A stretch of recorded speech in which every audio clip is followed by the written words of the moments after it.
Halo semuanya, perkenalkan nama saya Bunga Cahya Faki dari kelas 4C dengan NIM 6670220088. Untuk memenuhi UTS mata kuliah perbandingan politik dan pemerintahan, maka di sini saya akan membuat video mengenai bagaimana perbedaan antara negara Vietnam dengan negara Arab Saudi. Mulai dari sistem pemerintahannya, sistem kepartaiannya, dan juga sosial budaya yang ada dalam negara mereka. Sesuai dengan apa yang dipelajari dalam mata kuliah perbandingan politik dan pemerintahan, bahwasanya di sini kita akan memberikan komparasi antara negara satu dengan negara lainnya. Adapun mengapa saya memilih Vietnam dengan Arab Saudi dikarenakan kedua negara tersebut memiliki corak perbedaan yang cukup signifikan. Seperti yang telah kita semua ketahui, bahwasanya Vietnam itu merupakan salah satu negara yang berada di Asia Tenggara. Sementara itu, Arab Saudi merupakan salah satu negara yang berada di Timur Tengah. Perbedaan letak geografis tersebut sudah sangat cukup untuk memberikan signifikansi dalam perbedaan antara kedua negara tersebut. Perbedaan sejarah yang melatar belakangi antara Vietnam dan juga Arab Saudi itu cukup berbeda, yang mana Vietnam dalam hal ini merupakan salah satu negara Asia yang pernah dijajah, sedangkan Arab Saudi merupakan negara Timur Tengah yang belum pernah dijajah oleh bangsa manapun. Secara lebih lanjut mengenai perbandingan antara Vietnam dengan Arab Saudi, maka di sini pertama-tama saya akan menjelaskan mengenai negara Vietnam. Vietnam merupakan salah satu negara bekas jajahan dengan 64 provinsi yang terdiri di dalamnya. Pun Vietnam berhasil merdeka dari jajahan Prancis pada tanggal 2 September 1945. Tahun 2022 silam menunjukkan bahwasannya Vietnam ini memiliki 98,19 juta penduduk. Negara Vietnam dijuluki sebagai negara naga biru. Nah, hal tersebut dikarenakan Vietnam merupakan negara Asia yang mengikuti jejak-jejak negara Singapura, Hong Kong, Korea Selatan, dan juga Taiwan. Selain dijuluki sebagai negara naga biru, mungkin sudah tidak asing lagi di telinga kita bahwasanya negara Vietnam ini terkenal dengan keberadaan Sungai Mekongnya. Vietnam sendiri merupakan salah satu negara yang masih menjadi negara berkembang, sama seperti Indonesia. Vietnam menganut ideologi komunis sebagai landasan bagi penyelenggaraan pemerintahan dan juga ekonomi mereka. Meskipun masih menganut ideologi komunis sebagai dasar bagi penyelenggaraan pemerintahan dan juga sistem ekonominya, ketahui bahwasanya Vietnam sudah melakukan liberalisasi atas beberapa sektor perekonomian di negaranya. Tidak hanya itu, meskipun menganut ideologi komunis, di Vietnam ini juga ternyata banyak masyarakat yang menganut agama Buddha. Sehingga dalam hal ini dapat disimpulkan bahwasannya meskipun negara Vietnam menganut ideologi komunis, nilai-nilainya tersebut perlahan mulai memudar dalam kenegaraan Vietnam. Akan tetapi, corak-corak sosialisnya itu sendiri masih dipertahankan. Sebetulnya hal seperti ini juga dapat kita lihat atau pola serupa seperti Vietnam juga dapat kita lihat dalam beberapa negara komunis yang masih bertahan hingga saat ini. Seperti Cina, Laos, dan juga Kuba. Cara Vietnam melakukan liberalisasi atas beberapa sektor perekonomian di negaranya itu menunjukkan bahwasanya Vietnam itu menerapkan kapitalisme dalam sistem pasarnya. Akan tetapi, untuk penyelenggaraan politik dan pemerintahannya sendiri, Vietnam masih berideologi komunis. Nah, dengan ideologi yang Vietnam anut, negara ini kemudian menerapkan sistem pemerintahan republik sosialis. Nah, dalam hal ini Majelis Nasional itu bertugas dan berfungsi untuk memilih dan menetapkan presiden serta wakilnya. Majelis Nasional juga bertugas dalam melakukan konfirmasi atas Perdana Menteri yang telah dipilih oleh Presiden dan Wakil Presiden. Untuk kabinet yang mengisi pemerintahan di Vietnam itu adalah Perdana Menteri yang sudah dipilih oleh Presiden, kemudian diajukan dan dipertimbangkan kembali oleh Majelis Nasional. Yang terdiri atas Perdana Menteri ini juga diisikan oleh Wakil Perdana Menteri, yang mana tugas mereka adalah melakukan pengawasan dari lembaga tingkat pusat sampai daerah. Penjelasan mengenai sistem pemerintahan yang dianut oleh Vietnam, maka kemudian kita akan beralih mengenai penjelasan mengenai sistem kepartaian negara Vietnam. Sama seperti karakteristik negara-negara komunis lainnya, Vietnam juga menganut sistem satu partai. Partai yang memegang peranan penting dalam sistem pemerintahan di Vietnam itu adalah Partai Komunis Vietnam, yang mana partai tersebut memegang pengaruh yang sangat besar dalam pemerintahan Vietnam. Dengan posisinya sebagai partai tunggal di Vietnam, maka Partai Komunis Vietnam ini memiliki mobilisasi yang baik dan juga menjalankan fungsi kontrol dalam penyelenggaraan urusan negara dan juga mengeluarkan kebijakan-kebijakan serta sikap dan juga pernyataan politik. Sistem satu partai di Vietnam menjadikan negara ini tidak memiliki partai oposisi dalam penyelenggaraan pemerintahannya. Dan atas hal tersebut, sentralisasi negara Vietnam tersebut, kehidupan berbangsa dan bernegara masyarakatnya itu berada di bawah pengawasan pemerintah pusat. Sebetulnya, konstitusi Vietnam pada tahun 1992 Vietnam itu mengeluarkan sebuah dokumen yang mendelegasikan kewenangan itu lebih banyak pada presiden serta kabinet-kabinetnya. Akan tetapi, meskipun demikian, Partai Komunis Vietnam ini masih memegang peranan sentral dalam pemerintahan negara Vietnam. Tugas-tugas dan fungsi-fungsi yang dijelaskan sebelumnya, Partai Komunis di Vietnam juga melakukan pelatihan calon anggota partai dan melakukan penyerahan calon anggota di Majelis Nasional.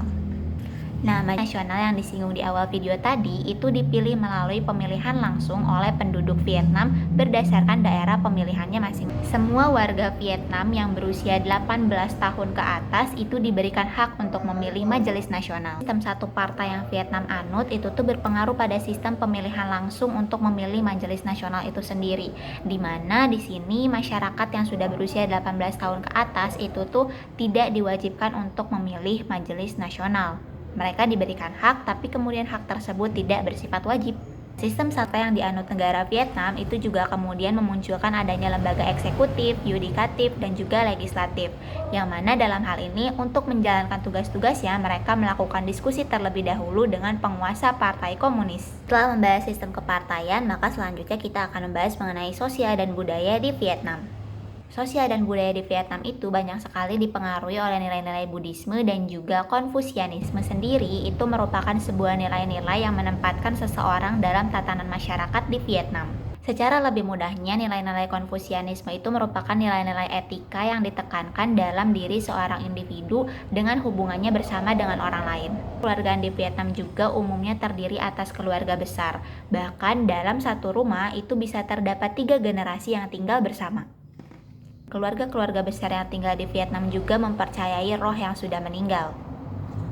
Dalam artian, mereka percaya bahwasanya sosok yang sudah meninggal itu masih tetap hidup bersama dengan mereka.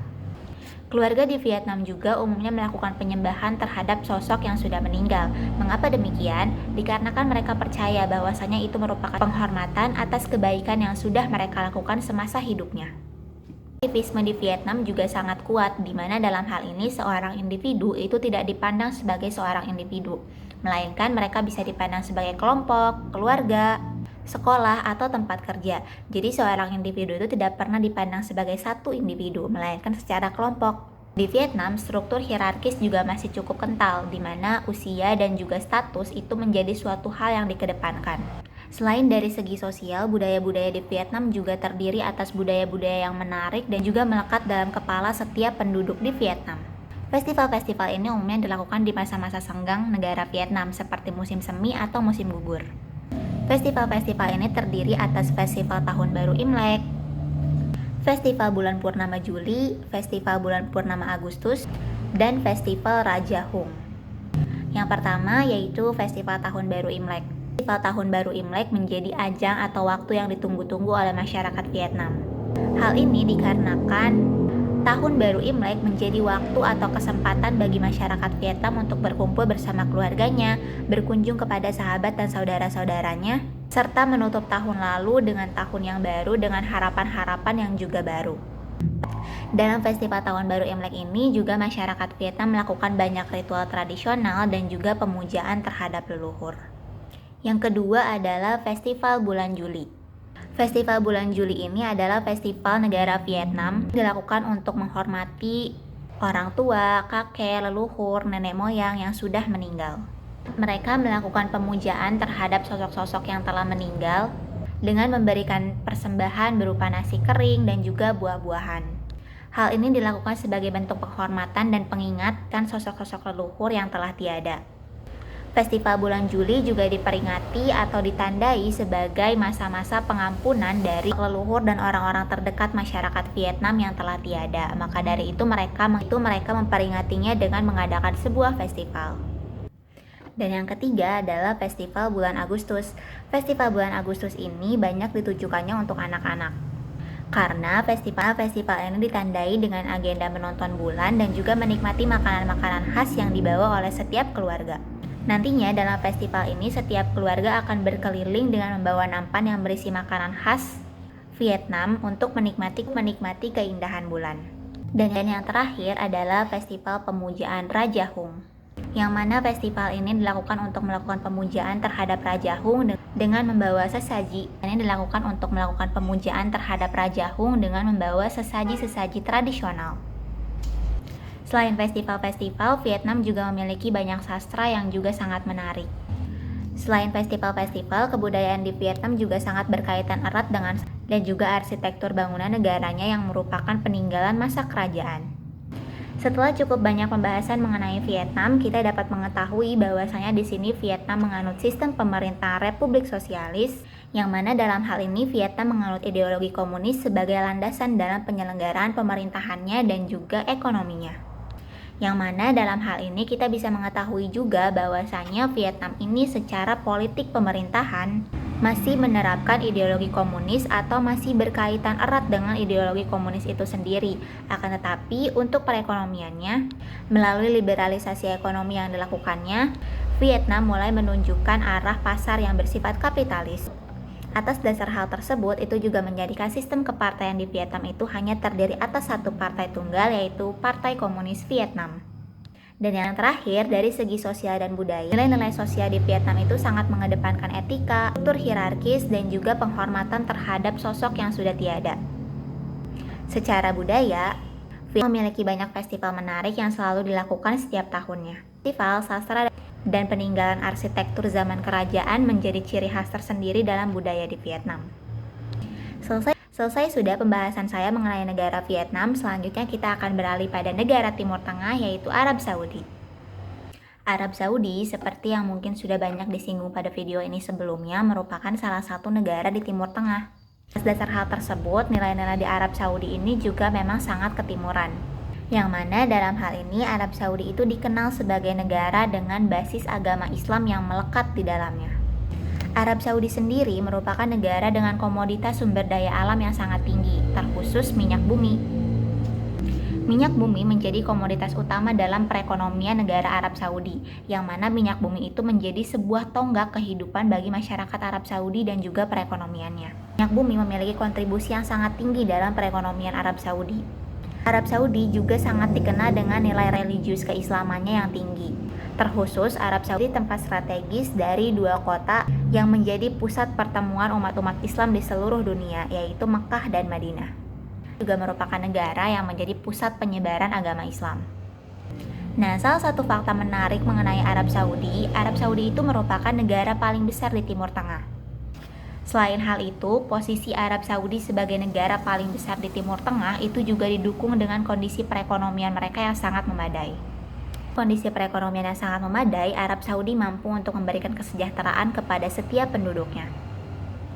Nah, selain kepada setiap penduduknya, dengan kondisi perekonomian tersebut, sejahterakan tiap penduduknya, Arab Saudi juga sangat berpengaruh besar terhadap perekonomian negara lain. Konteks hubungan Indonesia dan Arab Saudi, dengan hubungan luar negeri yang dijalin antara Indonesia dan Arab Saudi, hal tersebut sangat berpengaruh pada perekonomian penduduk negara Indonesia yang bekerja di sana. Dari pertumbuhan ekonomi Arab Saudi yang sangat tinggi, tentu menjadi menarik untuk kita membahas mengenai sistem pemerintahan, sistem kepartaian, dan sosial budaya dalam tatanan kehidupan di Arab Saudi. Mari kita memulai pembahasan mengenai Arab Saudi. Yang pertama, sistem pemerintahan. Sistem pemerintahan Arab Saudi monarki absolut. Adapun monarki absolut yang dilangsungkan di Arab Saudi itu adalah dengan berasaskan pada nilai-nilai Islam. Jadi dalam hal ini Arab Saudi itu dipimpin oleh seorang raja. Dan raja yang memimpin Arab Saudi itu juga termasuk pada panglima militer. Dalam melakukan penyelenggaraan pemerintahannya, raja ini dibantu oleh menteri. Menteri yang membantu presiden itu terbagi lagi sesuai dengan bidangnya masing-masing. Raja di Arab Saudi juga dibantu oleh lembaga legislatif yang disebut dengan Majelis Asyuro. Legislatif di Arab Saudi adalah mengubah dan juga menentukan undang-undang. Dalam hal ini di Arab Saudi sendiri, lembaga legislatifnya terdiri atas 150 orang yang ditunjuk langsung oleh sang raja. Arab Saudi terdiri atas 13 provinsi yang mana setiap provinsinya ini juga dipimpin oleh gubernur. Tiap gubernur itu memiliki dewan penasihatnya masing-masing. Adapun dalam hal ini, hukum dan peradilan di Arab Saudi itu semuanya berasaskan pada nilai-nilai Islam. Nah, fakta lainnya mengenai sistem pemerintahan di Arab Saudi, meskipun menganut sistem monarki absolut di mana kepemimpinan itu dipegang secara dominan oleh raja, namun di Arab Saudi itu terdapat lembaga eksekutif, yudikatif, dan juga legislatif selayaknya negara republik seperti yang sudah dijelaskan sebelumnya, yaitu Majelis Asyuro, yang merupakan lembaga legislatif di Arab Saudi. Nah, akan tetapi ketiga lembaga tersebut itu tidak memiliki independensi yang kuat, melainkan tugas dan fungsinya masih dalam pengawasan sang raja. Untuk lembaga eksekutif itu sendiri yaitu terdiri atas sang raja dan juga perdana menterinya. Nah, kan perdana menteri yang dipilih oleh Raja Arab Saudi itu berasal dari kaum-kaum kerabat, keturunan, atau orang-orang terdekat sang raja. Dan untuk lembaga legislatifnya sendiri itu adalah Majelis Asyuro, yang mana dalam hal ini Majelis Asyuro berfungsi untuk memberikan rekomendasi dan juga nasihat-nasihat kepada raja serta perdana menteri dalam hal kebijakan, program, dan isu-isu tertentu di Arab Saudi. Dengan keberadaan lembaga legislatif ini, tugas dan fungsinya mulai mengalami perkembangan, dan di sini Arab Saudi pun mulai mengalami pergeseran menuju monarki konstitusional dan bukan lagi monarki absolut. Akan tetapi, kendati demikian, monarki konstitusional itu belum sepenuhnya terwujud dalam konteks Arab Saudi, sebab di sini raja masih memegang peranan dan dominasi yang kuat.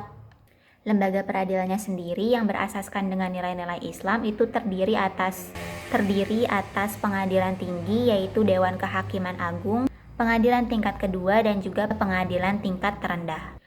Pengadilan tinggi ini berfungsi atau melakukan tugasnya dalam hal mengatasi kasus-kasus yang berkenaan dengan hukuman mati. Sementara pengadilan tingkat kedua itu adalah pengadilan yang berfungsi atau menjalankan tugasnya dalam mendengarkan banding dari pengadilan banding dan juga pengadilan terbatas.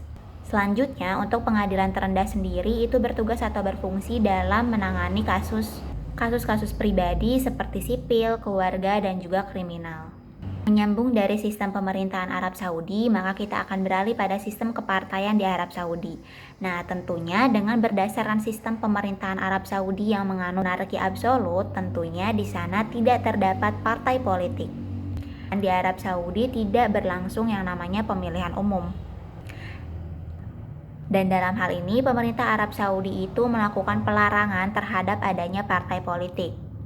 Jadi dalam hal ini di Arab Saudi itu tidak ada sistem kepartaian yang mereka anut, dikarenakan oleh sistem pemerintahannya memang bersifat monarki absolut, sehingga partai politik memang eksistensinya tidak dibutuhkan di negara Arab Saudi. Seperti yang sudah dijelaskan sebelumnya bahwa untuk menjalankan aktivitas pemerintahan itu diisikan oleh Perdana Menteri dan juga dewan-dewan oleh sang raja. Tidak adanya keberadaan partai politik, Saudi juga melarang adanya organisasi-organisasi lain yang bersifat politik. Sehingga melalui hal tersebut, penduduk Arab Saudi memang memiliki partisipasi yang rendah dalam politik. Dan dengan sistem pemerintahan di Arab Saudi, salah satu ideologi yang memang digaungkan oleh Arab Saudi itu adalah ideologi Wahabi, yang mana ideologi ini menjadi salah satu hal yang dikedepankan dan juga menjadi landasan tersendiri dalam penyelenggaraan aktivitas pemerintahan di Arab Saudi. Ideologi ini sendiri merupakan ideologi yang berisikan cita-cita pemurnian agama Islam. Ideologi Wahabi yang menjadi landasan tersendiri dan juga menjadi ideologi besar dalam negara Arab Saudi menjadikan gelar raja di Arab Saudi itu tidak hanya sebagai penguasa politik, melainkan juga sebagai pemimpin dari agama. Ideologi tersebut juga menjadi dasar atau alasan tersendiri mengapa di Arab Saudi itu tidak berlangsung pemilihan umum dan tidak adanya partai politik. Membahas mengenai sistem pemerintahan dan sistem kepartaian, maka kita akan berlanjut pada topik atau pembahasan mengenai sosial dan budaya di Arab Saudi. Secara sosial, Arab Saudi ini terbagi atas penduduk di tingkat desa dan juga di tingkat perkotaan. Arab Saudi juga terdiri atas banyaknya penduduk yang bekerja sebagai pengembara. Jabatan di Arab Saudi itu memainkan peran yang cukup sentral dalam tatanan kehidupan masyarakatnya. Umumnya, stratifikasi di Arab Saudi itu sangat terasa pada penduduk di tingkat perkotaan. Penduduk di Arab Saudi juga kebanyakan itu menggunakan pakaian yang bersifat tradisional, baik itu perempuan maupun laki-laki.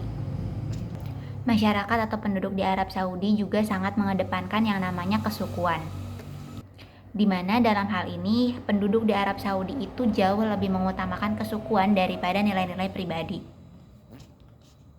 Kehormatan atau di salah satu hal yang paling terdepan dibandingkan dengan kehormatan individu itu sendiri. Nilai-nilai sebagai negara yang berlandaskan pada nilai-nilai atau syariat-syariat Islam, negara Arab Saudi hanya memperingati 2 hari besar. Karya seni Arab Saudi itu banyak yang mendunia. Nah, salah satu karya seni yang berasal dari Arab Saudi atau dipengaruhi dari nilai-nilai Arab Saudi di Indonesia sendiri adalah kaligrafi. Saya mengakhiri pembahasan saya mengenai perbandingan sistem pemerintahan, sistem kepartaian, dan juga sosial budaya dari negara Vietnam serta Arab Saudi. Yang mana dalam hal ini kita dapat melihat bahwasanya antara Vietnam dan Arab Saudi itu memiliki perbedaan yang cukup jauh. Di mana negara Vietnam sendiri merupakan negara republik, sedangkan Arab Saudi merupakan negara monarki. Secara lebih lanjut, di Vietnam itu terdapat satu partai yang mendominasi, sedangkan di Arab Saudi itu tidak sama sekali terdapat partai, dan bahkan keberadaan partai itu dilarang. Terdapat sedikit kemiripan dari karakteristik sosial antara penduduk Arab Saudi dengan penduduk Vietnam. Yakni dalam hal ini antara Vietnam dan juga Arab Saudi itu cukup mengedepankan nilai-nilai kekeluargaan. Sementara itu dari segi kebudayaan sendiri, di Vietnam, unsur-unsur kebudayaan itu banyak dipengaruhi oleh nilai-nilai leluhur atau nilai leluhurnya.